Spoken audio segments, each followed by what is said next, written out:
the only like logical way, only valid way you can have popsicles during the winter. Yeah, I agree. Co-side.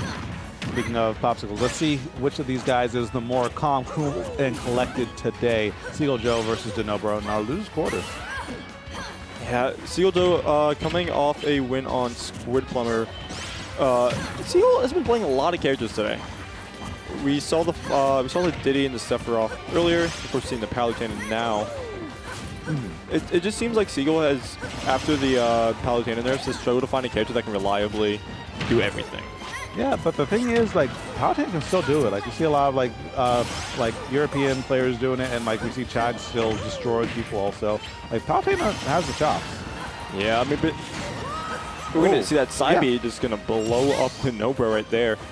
Palutena is always like in a weird spot. Of course, you have Louis Money, who's probably one of the best, like probably the best American representative kind of thing, of other Palus. But he still has that Fox where there's situations where Palu just can't do it. Yeah.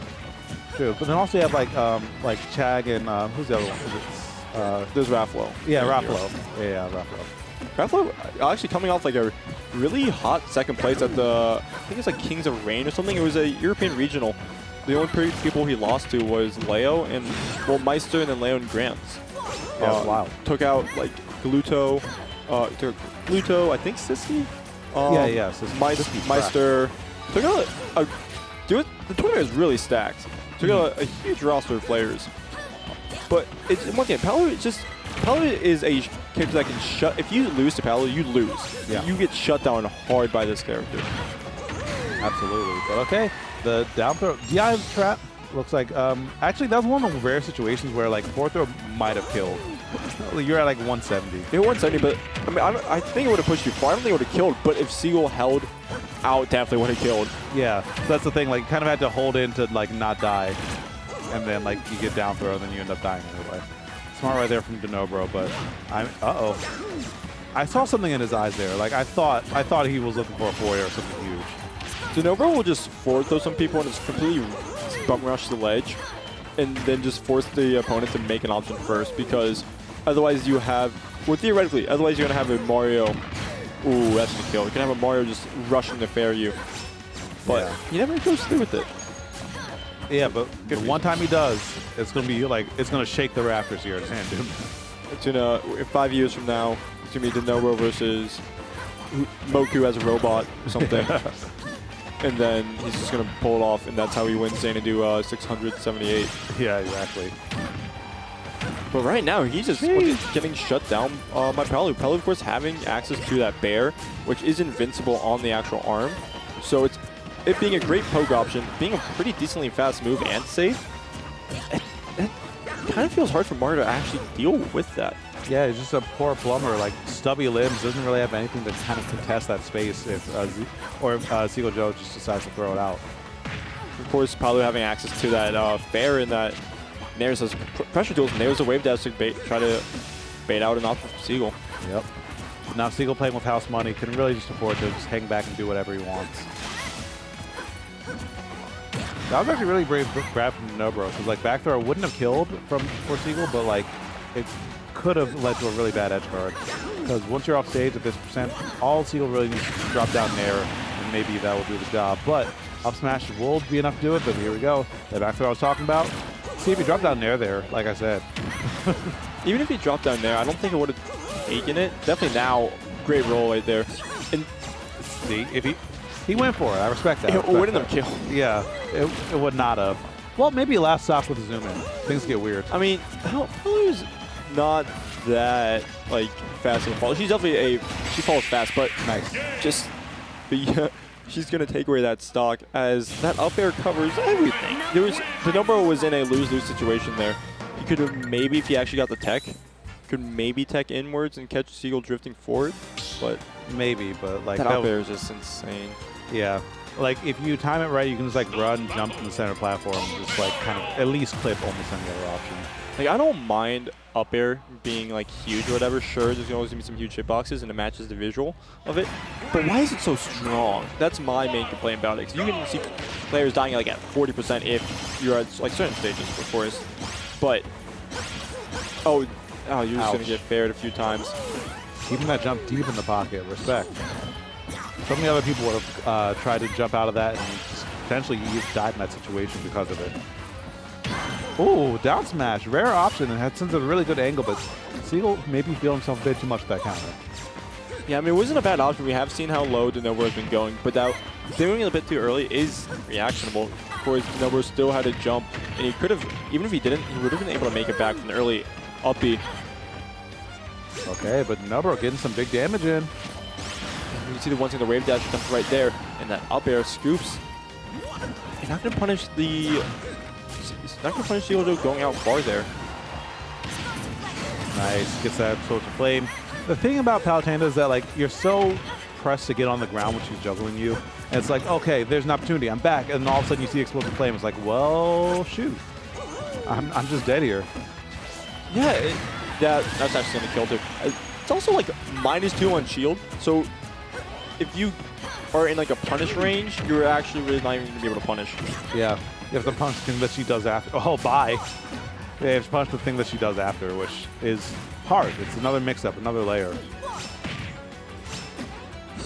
I wonder if Dunnobro is able to land on the stage a bit closer to the ledge, because those nairs, of course, do get Seagull in a really weird position. He's going to be able to make back fine, but you know, he's off stage and has to recover. Maybe Dunnobro could get another option out in time, but who knows? Yeah, he needs to start stuffing away these options, because as we said before, you can't contest some of these hitboxes. Like the dash attack back air, you just can't mess with them. So you have to kind of test them before they even come out. And that's hard to do too. That could have been an F smash. That could have been any smash attack, honestly. Yeah. Yeah, Dunnobro does go for down smashes a lot. I'm surprised there wasn't one right there. Oh, that sucks. You're alive, but this still sucks. Yep, because there's that nair. And like you're still alive, but bad position. Great tech from Seagull. All right, everyone's back. Everyone lives for like 5 seconds. For 5 seconds, yeah. The down air, of course, having a surprising amount of kill power. It does help that it is a DI mix-up. Of course, no matter how the DI is there, you're dead to that point. There's another attack that also does have the invincibility, and it can be kind of a struggle to deal with. Is that dash attack? It's not super safe on shield. But of course, it having the arm invincibility means that you just can't contest it. Yeah, it's one of the better landing catches in the game, for sure, for sure. She has 2 combos into it too. Of course, fair dash attack being kind of just the old reliable with Palutena. She's had combos for a long percent. Great little crouch there for Dunnobro. Okay, gets the 2 frame. No air dodge. Good trigger discipline by Dunnobro right there. Okay, there's going to be the air dodge. Seagull not going for any edge guard situation here. I mean, last stock, don't necessarily blame you. Seagull feeling himself a bit. We saw the F smash attempt come out. Going low, but still not able to make it back there. Oh, that sucks. That was a sweet spot too. Yeah. Yeah, even Dunnobro was surprised. Like, what? I won that? I'm surprised I caught. Like, me too. I didn't even react to the fact that he pulled it out. He kind of just instantly let it rip. Yep. That's one of the hard things, like when you and your opponent get used to playing at a certain pace. Because like both of them were just kind of going all in. There wasn't really much like hang back for like a few seconds.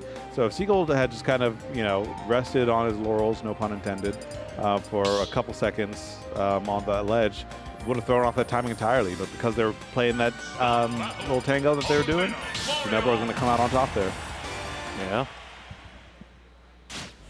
What? I didn't catch what stage we were going to. Me neither. Or in the back. Who am I kidding? Yep. I mean, it makes sense. Like, once we get to this point in the bracket, it's usually PS2 for the rest of the night. Yeah. Of course, there's still Smub, I think, left, unless it would beat him. I'd have to check the bracket. But those 2 are definitely counter pickers. And Seagull just double down tilted in the opposite way. Well, what if he was there, though? Casper in shambles right now. Yeah. Landing Ferret there. Okay, we're sticking to him. Got some damage here, but good DI away. Able to make it through just fine. Yeah, I mean, at that point, you definitely could have finished that combo off with another up air, up B. But if Seagull held in, that generally could have been the stock if the down air caught and bad DI. Yep. That down air is so deadly, especially if like you try and jump or something. And it's also like, oh, Nice. back is going to take it with that. Down air doesn't really have any end lag. Facts. You're typically able to react out of it really fast, especially in the air. So I think there's still like a landing hitbox. Oh, couldn't get the down smash there.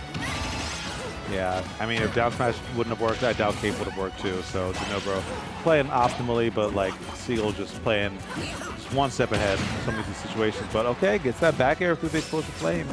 Amazing work, goes for the Cape Trump. And okay, I respect that, I respect that. That's the classic. You see it from a lot of Marios, but we see a lot from Dunnobro to try to, to catch. You fall out. He purposely has you fall out of it just so you would panic it, like air dodge, just do a panic option. Yep. Kind of feeding off that fear a bit, but Seagull Joe is one of the hardest players to condition in the world. I'm not even joking.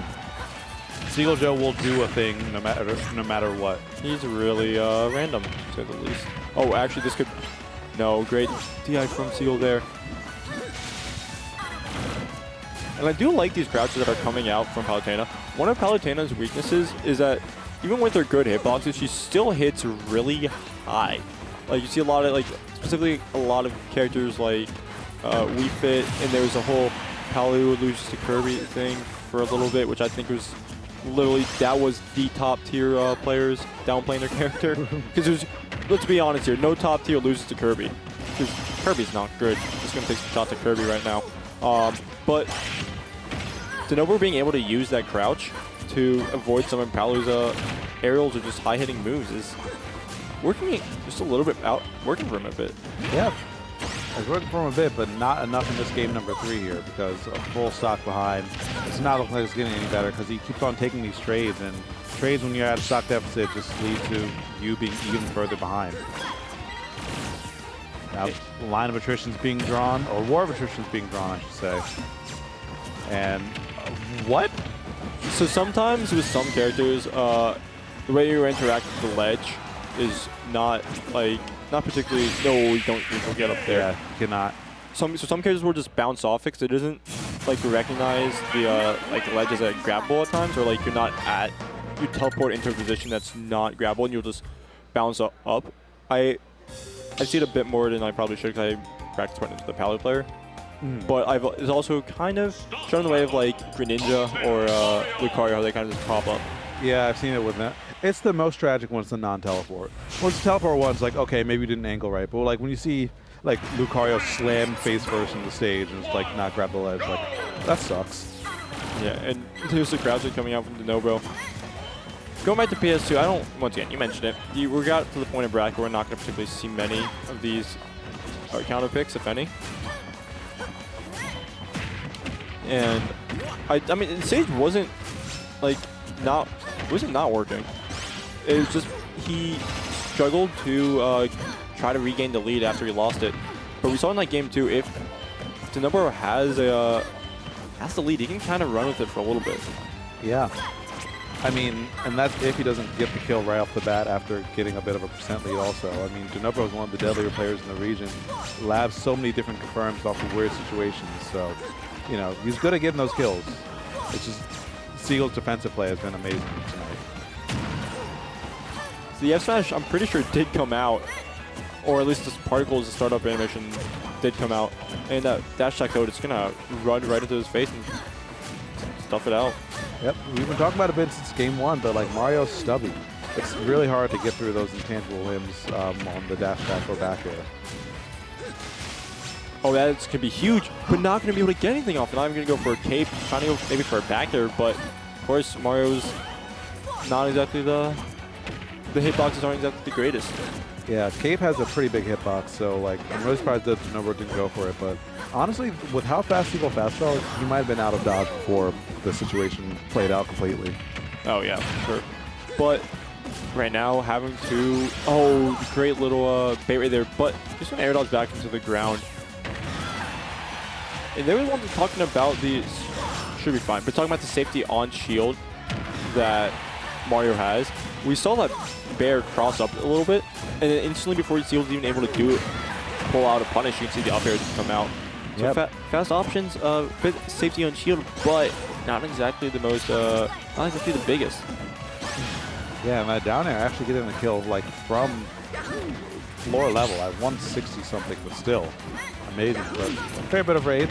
And Mario with rage, I mean, not like the heaviest hitter, but like it matters. It matters on the down air, it matters on the smash attacks as well. I've seen Mario's kill some people pretty early.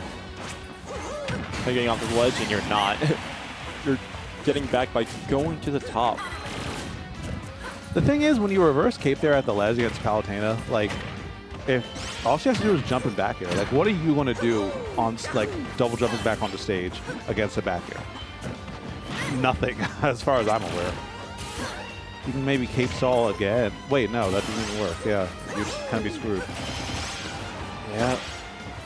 And he was talking about how Palu was just able to stuff out. You're fine. Yep, that counter sucks. That counter is, like, I rarely, like, straight up say some things are bad. That counter is a bad counter.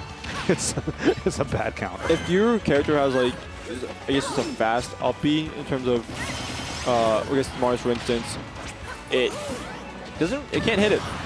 But then you have Ridley, who has a singular hitbox and just kind of explodes when Palu counters it. Yeah, poor Ridley. Poor Ridley, but Mario has to be counting blessings, and yep, that's going to be just a perfect little shimmy. Just kind of step up, tiptoe to the tulips, and put you in the grave. How is he going to get off this ledge? He's going to use a fireball, and falling out of the down air there. So not going to be able to get anything started. Yeah, touching the neutral get up there. Keeping it close still. But we have seen how fast Mario can just turn stocks around. And probably could, theoretically. What's the word I'm looking for? Could easily kill Dunnobro at a pretty early percent. Yeah, there we go. Yeah, but yeah, it pretty much has to be off an edge guard though, and Seagull hasn't been full committing on pretty much any of those. Yeah, like all these edge guards seem like so tepid. It's always with an air, like the biggest available hitbox. But like a forward air might have been fast enough to like catch Dunnobro out right there, maybe even get a kill. The F smash attempt come out from Dunnobro once again. Does love them. That he does, that he does. But I'm sure he does not love getting grabbed right now though, because actually that situation, that down throw almost led to a close to flame tech chase right there. Interesting stuff. And that fair, great option, just a quick poke. And how does Dunnobro getting off this ledge right now? He's not. And that's going to be Seagull taking it 3-1. Yep, Seagull still trekking through the losers bracket. We're getting pretty deep here. I believe that should be losers finals, yeah. So it's going to be Seagull versus Smub coming up next. Yeah, Smub taking a 3-1 over Mr. Relwood. Saw on commentary a bit earlier. Yep. And, I mean, with that, you know, we're getting close to the end of the night. Still time for you to get some suggestions in for your favorite summer dessert. I'm going to just eat some peaches and ice cream when I get home. I'm looking forward to it. It's what gets you through the day sometimes. Sometimes after a long day, you just need, like, a good dessert or, like, a good show. Yeah. Just the little things. Little things. Jeez, I'm going to